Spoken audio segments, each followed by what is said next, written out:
자신의 신분에 맞는 말과 행동을 해야 합니다. 옛날로 치면 왕은 왕에 합당한 말과 행동을 해야 하겠죠. 그리고 그 왕의 다스림을 받는 그 나라의 백성은 그 백성에 합당한 말과 행동을 해야 합니다. 왕이 백성처럼 말하고 행동하면 품위가 없고 또 그 왕으로서의 권위가 백성들에게 제대로 서지 않겠죠. 반대로 일반 백성이 왕처럼 말하고 행동한다고 한다면 주제를 모르고 행동하는 것이고 결국은 처음이야 농담으로 이렇게 어느 정도 넘어갈 수는 있겠지만 계속 그렇게 된다고 한다면 불경죄, 더 나아가서는 반란죄로 처벌을 받을 것입니다. 군인은 적으로부터 나라와 국민의 안녕을 지켜야 하지 타국의 군사정부를 넘기거나 국민을 적으로 간주하여서 군사행동을 해서는 안 되겠죠. 경찰과 검찰은 나라의 범죄자를 잡아야 되지, 범죄자를 잡아야 하지 스스로가 범죄자가 되어서 죄를 지어서는 안 될 것입니다. 의사와 간호사는 환자를 고치고 사람의 생명을 보호하고 살려야 하겠죠. 반대로 병을 퍼뜨리거나 다른 사람의 생명을 가볍게 생각해서 행동해서는 안 될 것입니다. 사람과 돈 사이에서 돈을 선택하거나 그러면 안 된다는 것입니다. 사람이 그 신분에 합당하게 말하고 행동하지 않게 된다고 한다면 그 사람은 다른 사람의 비난을 받게 되는 것입니다. 앞에서 예를 들었던 것처럼 경찰과 검찰이 범죄자는 잡지 않고 스스로 범죄를 저지르고 있다고 한다면 그에 대해서 국민들이 비난을 하겠죠. 의사가, 간호사가 환자를 돌보는데 관심을 가지는 것이 아니라 오히려 돈 버는 데만 관심을 가져서 돈이 없다고 생각하는 그런 사람들에 대해서는, 또 힘이 없다고 하는 사람들에 대해서는 그 치료를 뒤로 미루거나 관심을 가지지 않는다면 그 때문에 또한 우리는 그 의사와 간호사를 저 사람이 의사냐 간호사냐 라고 비난을 하는 것입니다. 그렇게 하는 이유는 신분은 신분에 알맞은 그러한 의무와 책임을 자동적으로 가지게 하기 때문이죠. 그래서 의사는 의사로서의 신분으로서 가지고 있는 의무와 책임이 있고 그 의무와 책임에 맞게 말하고 행동해야 하는 것입니다. 그러면 예수 그리스도를 믿는 우리들은 어떤 신분을 가진 자들일까요? 그리고 그 신분에 걸맞은 행동은 무엇일까요? 오늘 말씀을 중심으로 해서 이것을 한번 살펴보고자 합니다. 먼저 우리의 신분에 대해서 한번 보고자 합니다. 사도 베드로는 구약에 나타나는 여러 용어들을 사용하여서 예수님을 믿는 자들, 곧 성도들이 어떠한 존재이며 어떠한 신분을 가진 자인지를 설명을 합니다.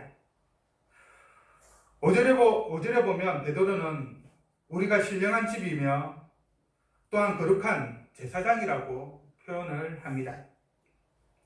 신령한 집이라고 하면 이 믿는 자들의 공동체성을 보여주고 있습니다. 집은 여러 가지 요소가 필요하죠. 기초가 되는 기초석이 있어야 되고 벽이 있어야 하며 천장 곧 지붕이 있어야 합니다. 집이 튼튼히 세워지기 위해서는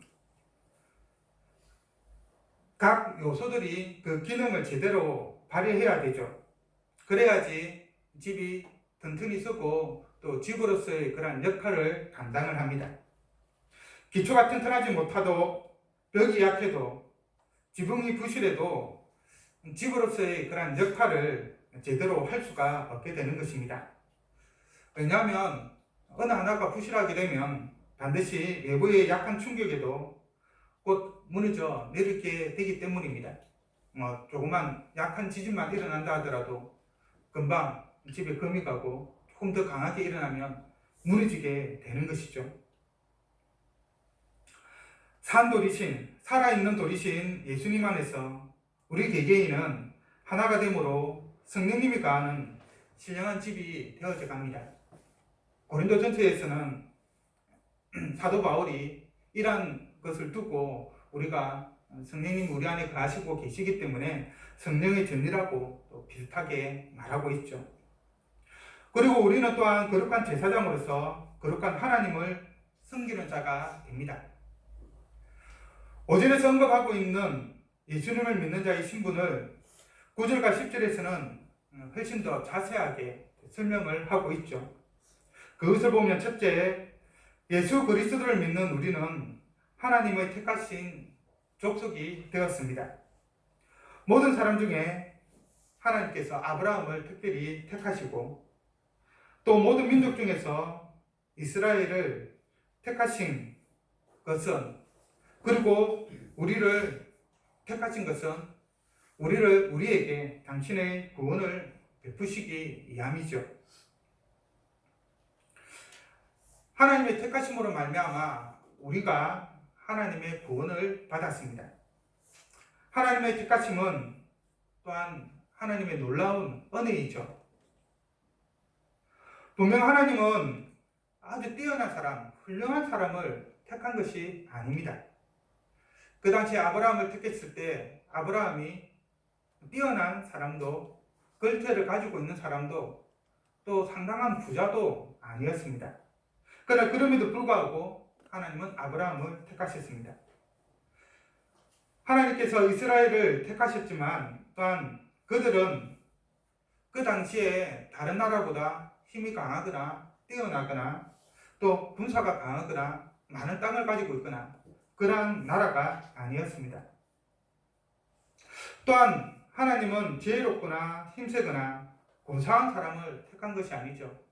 오히려 반대로 어리석고 약하고 멸시받는 약한 자들을 하나님께서는 택하셨습니다. 그렇기 때문에 아무도 하나님 앞에서 우리가 받은 그 구원과 관련하여서 자랑을 할 수가 없는 것이죠. 신명기 7장 7절에서 8절을 보면 특별히 이스라엘을 택한 이유가 나타나는데 단순히 이스라엘에게만 적용되는 것이 아니라 또한 우리에게도 그대로 적용할 수가 있습니다. 신명기 7장 7절에서 8절의 말씀은 다음과 같습니다. 여호와께서 너희를 기뻐하시고 너희를 택하심은 너희가 다른 민족보다 수요가 많기 때문이 아니니라. 너희는 오히려 모든 민족 중에 가장 적으니라. 여호와께서 다만 너희를 사랑하심으로 말미암아 또는 너희의 조상들에게 하신 맹세를 지키려 하심으로 말미암아 자기의 권능의 손으로 너희를 인도하여 내시되 너희를 그 종되었던 집에서 애굽 왕 바로의 손에서 속량하셨나니.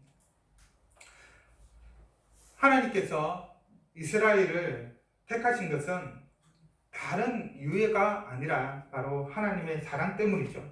그리고 하나님께서 당신의 언약에 신실하시기 때문입니다. 우리는 하나님의 사랑과 신실하기 때문에 하나님의 택하신 족속이 되었습니다. 하나님께서 우리를 택하신 것이지 우리가 하나님을 택한 것도 하나님 우리를 택하실 때 우리가 가지고 있는 어떤 뛰어남을 보고 택한 것이 아니라는 것입니다. 둘째로 예수 그리스도를 믿는 우리는 왕같은 제사장이며 거룩한 나라입니다. 이는 구약 출애굽기 19장 6절의 신약적 성취를 보여주는 것입니다. 여호와 하나님께서는 이스라엘을 애굽에서 구원하신 이후에 시내산에서 모세를 통하여서 언약을 맺으셨습니다. 그러면서 이스라엘 백성들에게 다음과 같이 말씀을 하셨습니다. 바로 제사장 나라가 되고 거룩한 백성이 되리라 라고 선포하신 것입니다. 이 선포에 따라 예수 그리스도를 믿는 우리는 왕같은 제사장과 거룩한 나라가 되었습니다. 구약에서 하나님께 나아갈 수 있는 그룹은 레위인 중에서도 특별히 제사장 그릇뿐입니다. 아무나 하나님 앞에 나아갈 수 있는 것이 아니죠. 내가 하나님의 특감을 받아서 하나님의 구원을 받았다고 해서 이스라엘이 아무나가 하나님께 나아갈 수 없었습니다. 재물을 가지고 자기 스스로 제사를 드릴 수 없었다는 말입니다. 반드시 제사장이 거쳐서만 하나님께 나아갈 수 있고 제사를 드릴 수 있었습니다. 그래서 제사장은 하나님과 그의 백성을 잇는 다리 역할을 하였죠. 이것을 일반적으로 중보 사역이라고 말합니다. 어느 누구도 제사장을 통하지 않고는 하나님께 나아갈 수가 없었습니다. 그리고 제사장은 특별히 레위인 중 가운데에서도 아론의 자손만이 될 수 있었는데, 그 아론의 자손 중에서도 제사장으로서 섬길 수 있었던 사람은 흠없고 정결한 자여야만 했습니다. 몸에 어떤 상처가 있거나 불구가 있거나 그래서는 안 되었던 것이죠. 이제 우리가 제사장이 되어서 직접 하나님께 나아가 예배를 하죠. 제사장이 제물을 가지고 하나님 앞에 나아갔듯이 우리가 제사장이 되어서 하나님께 나아갑니다. 바로 예수 그리스도를 믿는 우리가 왕이신 하나님을 섬기는 왕의 제사장이기 때문입니다. 예수 그리스도를 믿는 자는 하나님 나라의 제사장으로서 그 하나님에 의해서 거룩한 나라가 되었죠. 이 거룩한 나라가 되었다는 이 말은 우리만 믿는 것이 아니라 이 나라 가운데에서 거룩한 나라로서 다른 나라를 하나님께로 이끌 그런 의무와 책임이 있다는 것을 말하는 것입니다. 제사장이 중보 역할을 감당하듯이 다른 사람들을 하나님께로 이끌 그런 중보 역할을 감당해야 된다는 뜻도 포함되어 있는 것이죠. 하나님께 특별히 구별하여서 우리는 존귀케 된 하나님 나라가 되었고 거룩한 제사장의 나라가 되었고 또한 하나님의 제사장이 되었습니다. 셋째로 예수 그리스도를 믿는 우리는 왕같은 제사장이며 거룩한 나라인 동시에 또한 하나님의 소유가 된 백성입니다. 이는 하나님께서 우리의 주인 되심을 말하는 것입니다. 우리가 하나님의 소유가 되었다는 것은 하나님이 우리의 주인이고 우리는 하나님의 종이라는 말과 같은 것이죠. 이것은 이제 더 이상 내가 나의 인생을 내 마음대로 살 수 없다는 뜻이죠. 내가 가진 의지를 가지고 내 의지대로 내 마음대로 할 수 없다는 것입니다.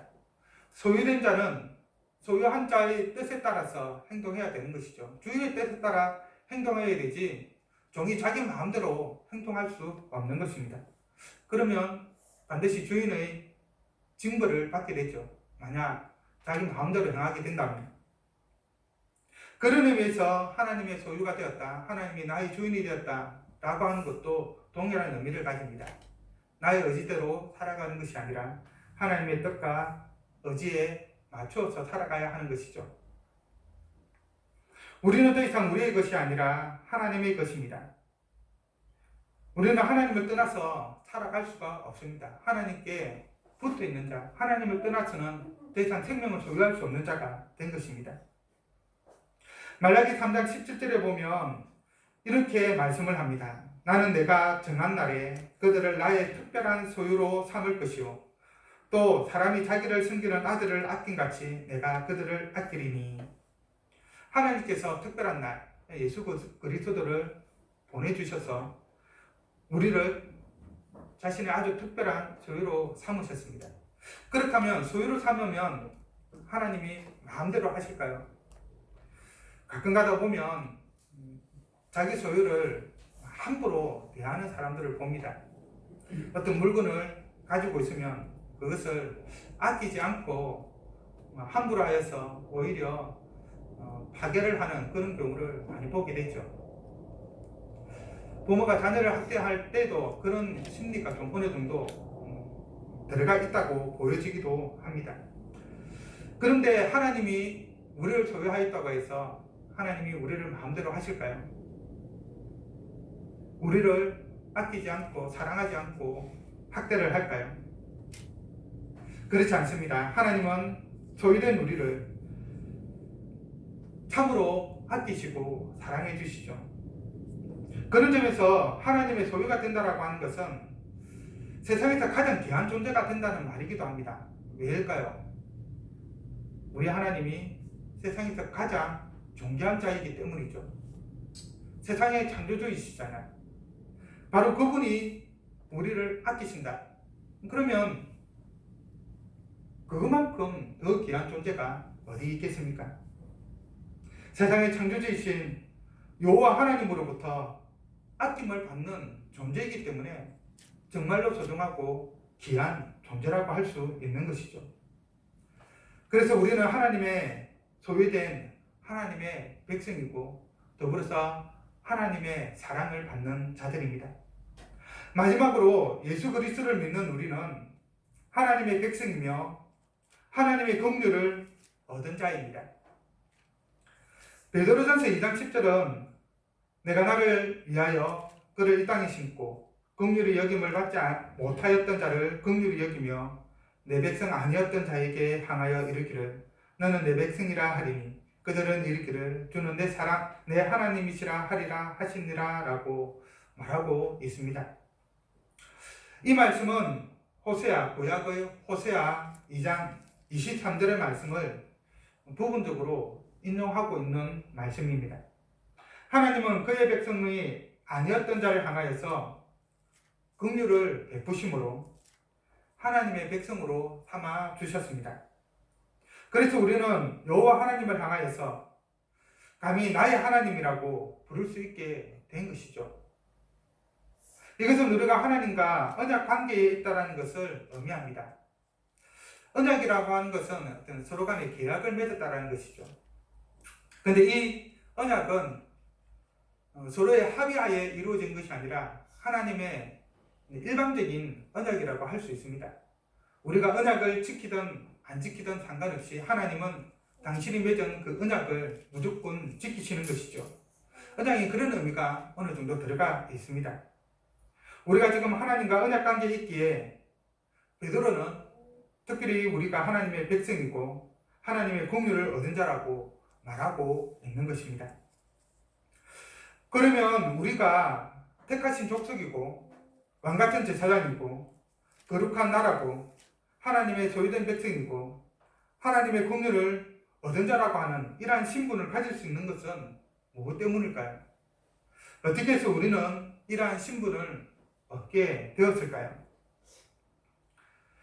다른 건데 우리는 이런 신분을 가질 만한 자가 아닙니다.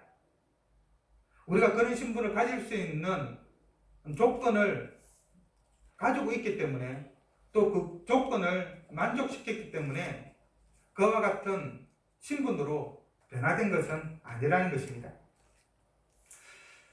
베드로전서 2장 1절의 말씀처럼 과거의 우리의 신분은 모든 악독과 모든 기만과 외식과 시기와 모든 비방하는 말을 하는 자였습니다. 죄인이었다라는 것이죠. 그리고 8절의 말씀처럼 순종치 않는 자였습니다. 하나님의 명령을 어기고 언제나 자신의 뜻대로 살아가려고 하는 그런 자였습니다. 하나님을 알지 못하는 자였고 하나님을 대적하는 자였죠. 10절의 말씀처럼 하나님의 백성이 아닌 자였습니다.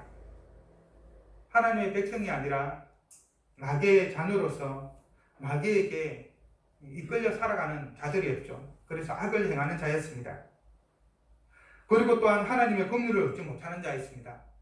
죄를 짓기 때문에 거룩하신 하나님께서 그 죄와 관련하여서 심판을 하시고 그 심판으로 인하여 형벌을 받을 수밖에 없는 존재가 우리였다는 것. 어떠한 하나님의 긍휼도 받을 수 없는 그 심판에서 벗어날 수 없는 그런 자였다라는 말입니다. 그런데 어떻게 택하신 족속이요 왕같은 제사장이요 거룩한 나라요 하나님의 소유된 백성이요 하나님의 긍휼을 얻은 자와 같은 그러한 존귀한 신분을 얻게 되었을까요?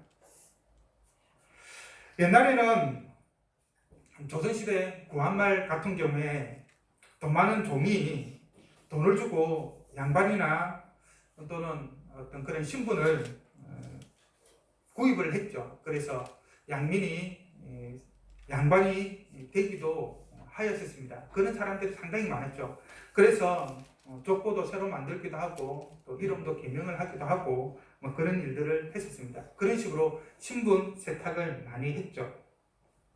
바로 그들처럼 우리가 이 신분을 돈을 주고 사서 얻었습니까?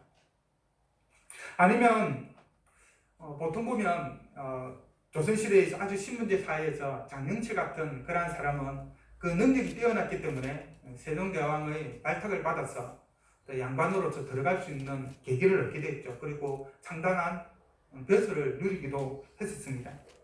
바로 그러한 뛰어난 재능과 공로로 인하여서 하나님이 특별히 딱 보시고 너 재능이 뛰어나구나, 너 참으로 많은 일들을 나를 위해서 했구나 해서 이러한 영광스러운 신분을 주었습니까?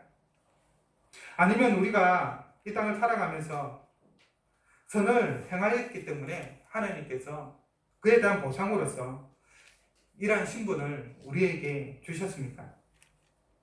물론 아니죠. 우리가 택하신 족속이요 왕같은 제사장이요 거룩한 나라요 그의 소유된 백성이요 하나님의 긍휼을 얻은 자라고 하는 신분을 얻은 것은 다른 누구도 아닌 바로 예수 그리스도 때문입니다. 예수님은 사람들에게는 버림받았지만 하나님께 택하심을 입은 자입니다. 이 말은 사람들의 예수님을 배척했다라는 말입니다. 사람들은 예수님을 믿지를 않았죠. 7절과 8절을 보면 사람들은 예수님을 건축자의 버린 돌이요 부딪히는 돌이며 걸려 넘어지게 하는 바위로 간주하였습니다. 자신들이 기존에 가지고 있었던 것들을 무너뜨리려고 하는 그런 사람으로, 자신들의 종교 체계를 무너뜨리려고 하는 신앙 체계를 무너뜨리려고 하는 그러한 사람으로 보았다는 것입니다. 사람들이 자신들이 집을 짓는 데에 예수님은 아무 필요가 없는 그런 존재였죠. 하나님의 집을 만들어 나가는 데 있어서 자신들이 보기에 이 예수님은 오히려 필요 없는 돌이라는 겁니다. 방해가 될 뿐이라고 말하고 있는 것이죠. 그들은 하나님의 말씀이신 예수님의 말씀을 전혀 듣지 않았습니다. 사람들은 예수님을 배척했고 미워하였으며 하나님의 아들이심에도 불구하고 하나님을 모독하는 자라고 자신들의 죄를 지적한다라고 하면서 십자가에 예수님을 못 박아 죽였죠. 사람들이 예수님을 이렇게 대한 것은 말씀을 순종치 않았기 때문입니다. 말씀을 순종치 않는 자에게 하나님의 말씀이신 예수님은 걸려 넘어지는 존재일 수밖에 없는 것이죠. 하나님의 말씀을 전혀 순종하지 않는 자들에게 하나님의 말씀을 온전히 전하는 예수님은 당연히 필요 없는 존재라고 볼 수밖에 없는 것입니다. 하지만 하나님과 그를 믿는 자에게 예수님은 어떤 분입니까? 바로 예수님은 보배로운 산돌이십니다. 보배롭다라고 하는 것은 예수님이 얼마나 소중한 존재인가를 보여주는 표현이죠. 하나님의 사랑하는 그런 독생자이신 예수님이십니다. 그리고 살아있는 이라고 하는 이 말은 예수님께서 부활하신가 지금도 살아계셔서 생명을 주시는 분임을 우리에게 보여주는 표현이죠. 살아있는 돌이신 예수님, 그 무너지지 않는, 흔들리지 않는 그 예수님이 우리에게 생명을 공급해 주시는 것입니다. 왜냐하면 죽음의 권세를 이기시고 부활하셨기 때문이죠. 그래서 진정한 생명을 우리에게 주실 수 있는 것입니다. 그래서 사도 베드로는 예수님을 향하여서 보배로운 산 돌이시다라고 그렇게 말하고 있는 것입니다. 또한 예수님은 모퉁이의 머릿돌이시죠.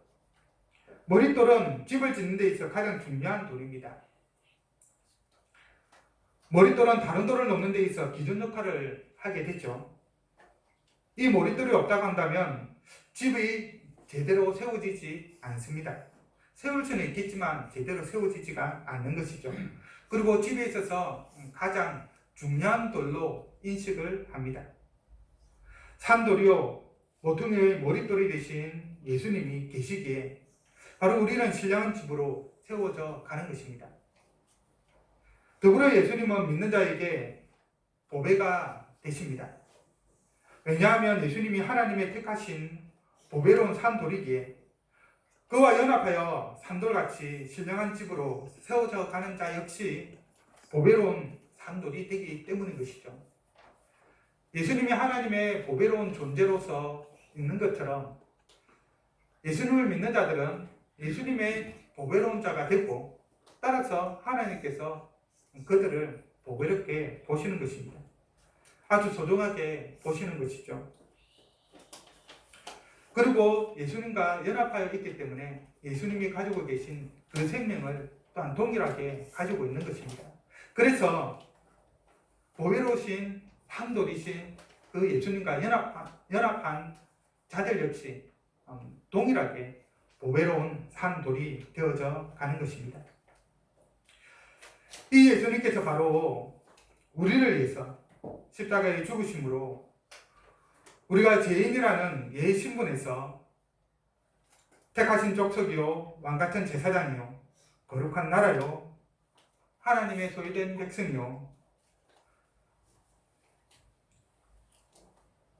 하나님의 아낌을 받는 그러한 존귀한 신분으로 바뀌어진 것입니다. 베드로전서 1장 18절과 19절은 우리가 어떻게 이 존귀한 신분을 얻게 되었는지를 분명하게 말해주고 있죠. 너희가 알거니와 너희 조상이 물려준 헛된 행실에서 대속함을 받은 것은 은이나 금같이 없어질 것으로 된 것이 아니요 오직 흠없고 점없는 어린 양 같은 그리스도의 보배로운 피로 된 것이니라. 예수님께서 우리 죄를 위해서 십자가에서 죽으심으로 그 피를 우리를 위해 흘려주심으로 우리의 모든 죄를 용서해 주셨기 때문에 우리가 바로 이러한 신분을 획득했다라고 말하고 있는 것입니다. 우리가 누리는 이 새 신분의 가치는 그래서 예수님의 생명의 가치만큼의 가치가 있는 것입니다. 예수님의 흘리신 보배로운 피의 가치만큼의 가치가 있는 것입니다. 예수님만큼 가치 있는 것이 이 땅에 있을까요? 살아있는 하나님의 아들이신 예수님의 생명만큼 가치 있는 것이 이 세상에 어디 있습니까? 간단하게 이야기해서 여러분의 자녀가 있다고 한다면 여러분의 자녀보다 더 귀한 것이 어디에 있을까요? 우리가 바로 그와 같습니다. 하나님의 새로운 신분을 가진 우리들은 정말로 값진 그러한 존재가 된 것이죠. 예수님이 당신의 피를 흘리심으로 십자가에 죽으심으로 우리를 구원해 주셨기 때문에 그래서 새로운 신분을 주셨기 때문에 그만큼 귀중하고 값어치 있는 것입니다.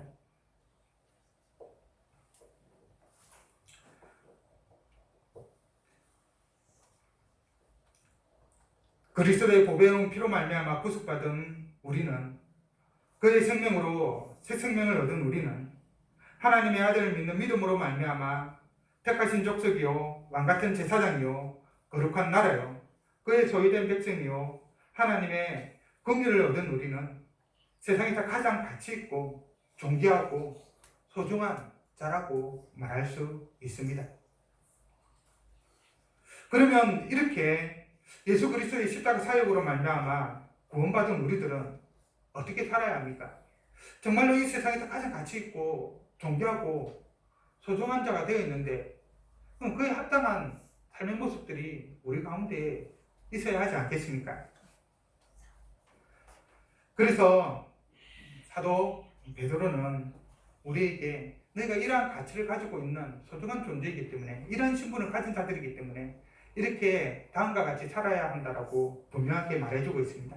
첫째, 보배로운 산돌이신 예수님께 나와 산돌같이 신령한 집으로 세워져 가야 합니다.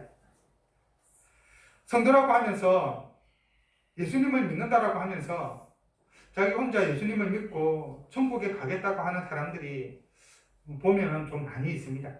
다른 사람이 어떠한 상황에 있든 별 상관이 없고 교회가 어떻게 되든 크게 신경 쓰지 않는 사람들이 있는 것이죠. 자신에게 이익이 되느냐 되지 않느냐에 따라서 모든 행동을 결정하고 또 행동합니다. 그러나 하나님이 원하시는 것은 그리스도와 성도들이 다 같이 하나의 공동체를 이루어서 함께 살아가는 것이죠. 그리스도와 성도들이 하나가 되고 성도와 성도가 하나가 되어서 하나님의 교회를 세워나가는 것, 하나의 공동체를 이루어 나가는 것, 신령한 집으로 세워져 나가는 것, 그것을 원합니다. 기둥 하나가 아무리 튼튼해도 그것 하나가 집일 수는 없죠. 외국에 나가보면 특별히 신전 같은 경우에는 이게 기둥만 이렇게 남아있는 경우가 많이 있습니다. 그 기둥 하나를 두고 여기 옛날에 신전이 있었다라는 것을 알고는 있지만 그 자체를 완전한 신전으로 이해하지는 않죠. 마찬가지입니다. 집은 여러 요소로 구성이 되어 있는데 다른 것은 다 약한데 하나만 강하다고 해서 그 집이 제대로 세워지지는 않는 것이죠. 외부에 어떤 압력이 가해지면 금방 무너질 수밖에 없습니다. 유기적으로 집의 일부로서 다른 부분들과 연결되고 잘 결합되어 있을 때 집으로서의 온전한 역할을 하고 또 외부의 어떠한 압력에도 넘어지지 않는 것입니다. 우리는 산돌이며 머릿돌이 되시는 예수님께 계속 나와야 하고 그와 연합하여서 신령한 집을 세우도록 힘쓰고 노력해야 됩니다.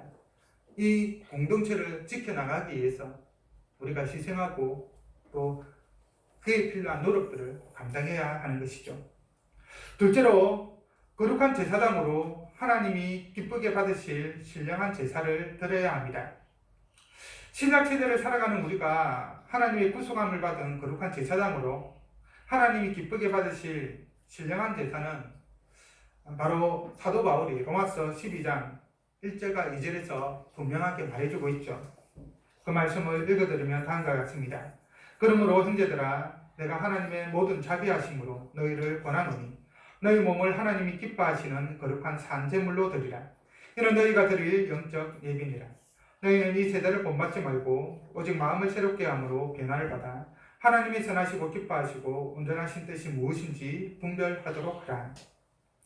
우리는 하나님의 다스림과 그의 통치에 순응함으로 우리 몸과 우리의 뜻을 하나님께 바칩니다. 이 세상의 가치관을 따라 살아가는 자들이 아니라 하나님을 떠나 이 세대 가운데 하나님의 선하시고 기뻐하시고 온전하신 뜻이 무엇인지 분별하여 행함으로써 우리는 하나님께 신령한 제사를 드릴 수 있는 것입니다. 우리는 예수님께서 우리를 위해 자기를 희생하사 향기로운 제물이 되신 것처럼 그리스도를 본받아 동일하게 희생하면서 사랑으로 살아가야 합니다. 에베소서 5장 2절에 보면 그리스도께서 너희를 사랑하신 것 같이 너희도 서로 사랑 가운데 행하라. 그는 우리를 위하여 자신을 버리사 향기로운 제물과 희생제물로 하나님께 드리셨느니라 라고 말씀하고 있습니다. 하나님의 무한하신 사랑을 받은 자로서 그 사랑을 받은 자로서 그 은혜의 사랑을 또한 다른 사람들에게 나눠주어야 하겠죠. 그리고 그 나누어주는 사랑은 대가를 바라서는 안 됩니다. 왜? 우리도 하나님으로부터 값없이 그 사랑을 받았기 때문에 그 사랑을 또한 동일하게 값없이 다른 사람들에게 베풀어야 하는 것입니다. 그것이 바로 우리가 드릴 수 있는 신령한 제사입니다. 또 우리가 드릴 신령한 제사가 무엇인지 히브리서 13장 15절과 16절에도 기록이 되어 있는데 그 말씀을 읽어보면 다음과 같습니다. 그러므로 우리는 예수로 말미암아 항상 찬송의 제사를 하나님께 드리자. 이는 그 이름을 증언하는 입술의 열매니라. 오직 선을 행함과 서로 나누어 주기를 잊지 말라. 하나님은 이 같은 제사를 기뻐하시느니라. 우리는 찬양을 하나님께 돌림으로써 신령한 제사를 하나님께 드릴 수가 있습니다. 하나님의 백성으로서 새롭게 된 신분으로서 살아갈 수가 있다는 말이죠. 또한 우리는 선을 행하며 다른 사람들과 기꺼이 함께 나누며 살 때 신령한 제사를 하나님께 드리게 됩니다. 우리는 어떤 경우든 하나님을 찬양해야 하죠. 우리는 세상의 빛과 소금으로 부름을 받은 자로서 그에 합당하게 선을 행하며 또한 모든 것이 주께로부터 값없이 받았기 때문에 부족한 자와 어려운 자에게 나눠주는 것에 대해서 소홀히 해서는 안 됩니다.